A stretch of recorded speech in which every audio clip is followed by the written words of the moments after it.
Hello everyone. Today we are discussing the structure of DNA and RNA. Our cell contains nucleus, which is the brain of our cell. Nucleus contains the genetic material. This genetic material is formed by DNA and RNA.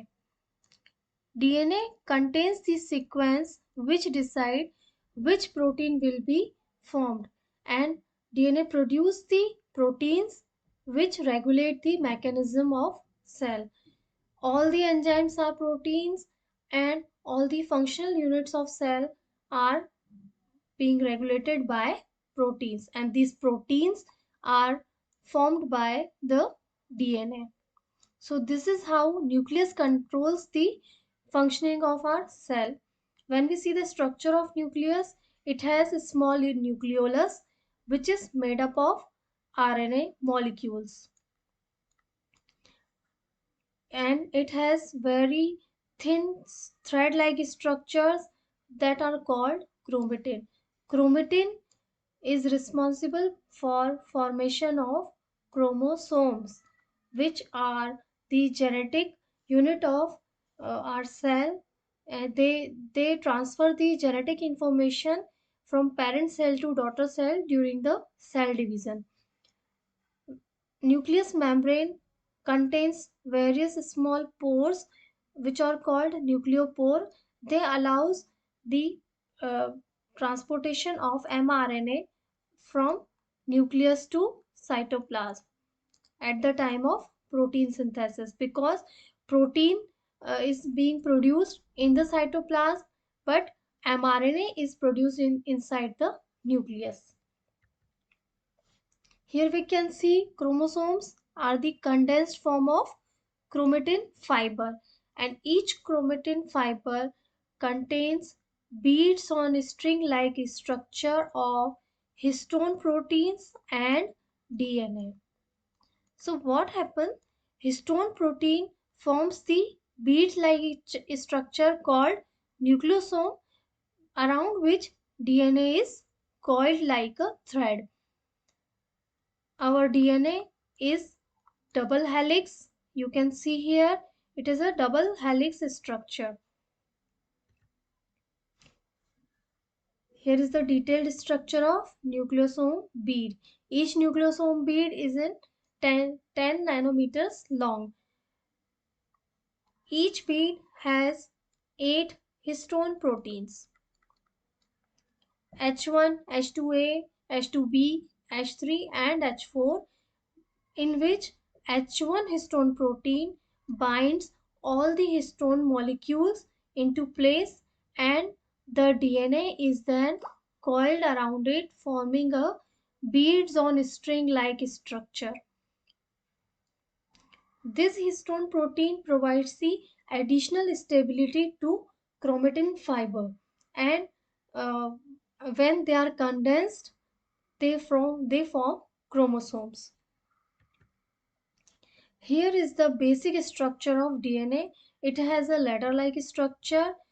The sugar and phosphate forms the backbone of it, where the nitrogenous base forms the hydrogen bond between the backbone. You can see here it is a coiled ladder. Each coiling is of 3.4 nanometer long, and there is 0.34 nanometer distance between each hydrogen bond. So if we see the structure of DNA, there are sugar molecules and which attach to phosphate and group and form the backbone, and nitrogenous base that forms the hydrogen bonds between the backbone. So these three are the main ingredients of DNA. There are two types of nitrogenous base in our genetic material. They are categorized in purines and pyrimidines according to their chemical configuration. You can see here the structure of purines. They have a 5 carbon structure, and which has 5 nitrogen atoms in its molecules. Adenine, there are two types of purines, adenine, guanine, and there are three types of pyrimidine. They are thymine, cytosine, and uracil. The most important point is DNA does not contain uracil. Yes, you hear me right. DNA does not have uracil. Uracil is only found in RNA, and thymine is not present in RNA. So, when we talk about DNA, DNA contains only adenine and guanine and thymine and cytosine. Shargaf has proposed a rule for nitrogenous base pairing. He said thymine will form two hydrogen bond only with adenine, means one purine and one pyrimidine forms the pair, but thymine will form bond with adenine by forming two hydrogen bond, whereas cytosine will form base pair with guanine only and by forming three hydrogen bonds between the molecules. So in DNA, always thymine bond double bond with adenine, and cytosine will form three hydrogen bonds with guanine. This is the basic rule of pairing. When we move further, we have two types of sugars which we found in nucleic acid, ribose sugar and deoxyribose sugar. This is 5 carbon atom sugar.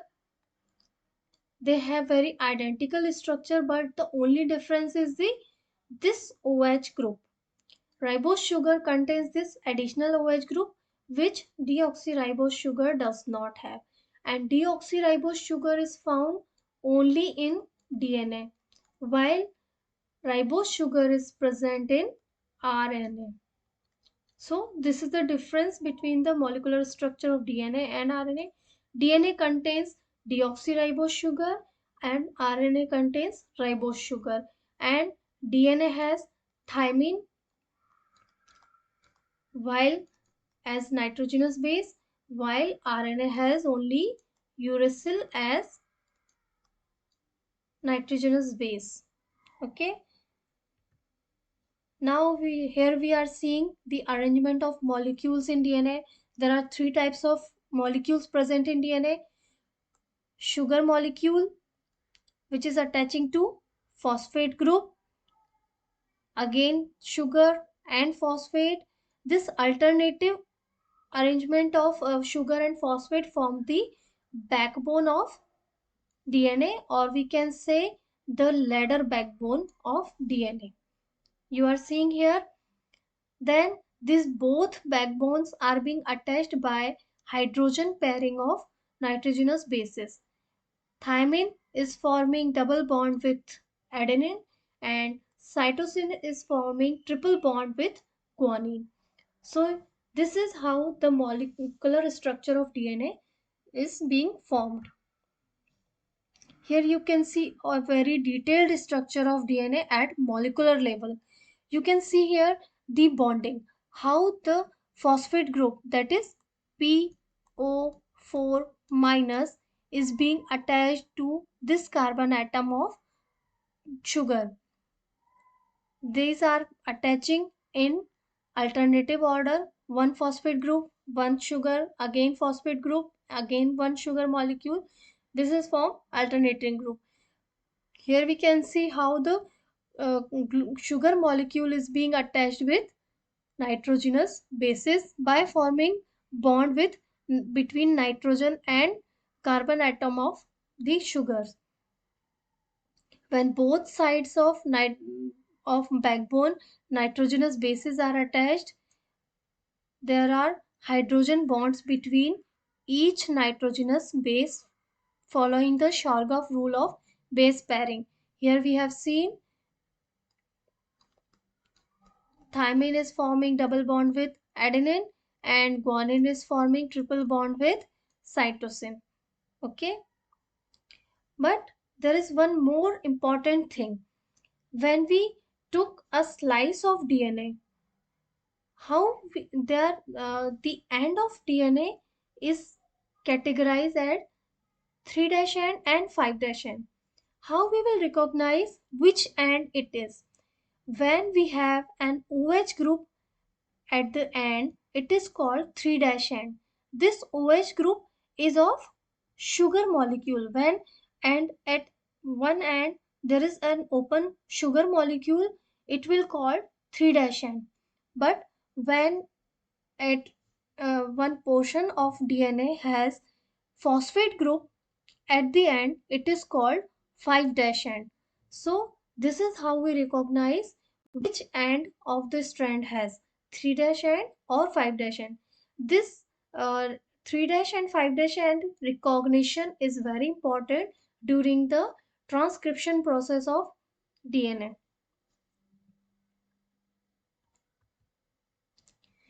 Now we move on to RNA. RNA is a single stranded structure, or we can say it is similar to one strand of DNA only. We have studied RNA has only ribose sugar instead of deoxyribose sugar. It has similarly phosphate group which forms the backbone of it, and nitrogenous bases. But in nitrogenous bases, the thymine is absent.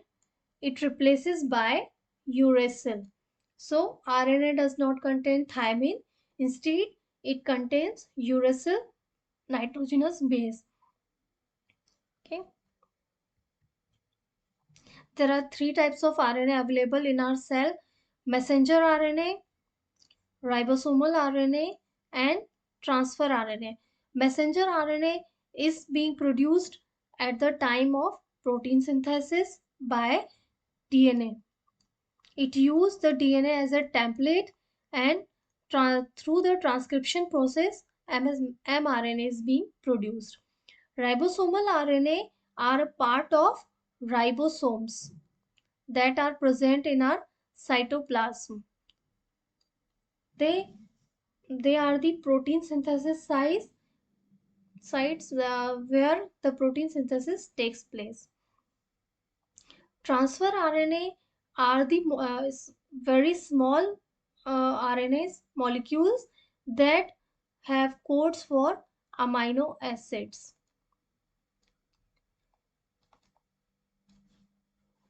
We all know each amino acid have a coding sequence which is being recognized by only tRNA. So for every amino acid there is a tRNA which recognizes its sequence, and this process helps in the protein synthesis. We are seeing here a very simple process of protein synthesis. DNA forms the RNA through the transcription. The sequence that is present on DNA is being transcribed to RNA. Then this sequence is translated to form the protein, and during this translation tRNA act as an carrier molecule for amino acids. tRNA carries the amino acids to the ribosomes, where the amino acids are then arranged in a specific manner according to the coding sequence of DNA, and thus the desired protein is then produced. Replication is the when DNA forms another copy of self DNA, when it is called replication. And reverse transcription is a process when DNA is formed by the coding sequence of mRNA. Okay, so here is the basic process of protein synthesis by which DNA controls the functioning of cell. Okay, so I hope you have all understand the detailed structure of DNA and RNA, the structural and molecular details of DNA and RNA are very important for the uh, functioning of transcription and translation process. Thank you.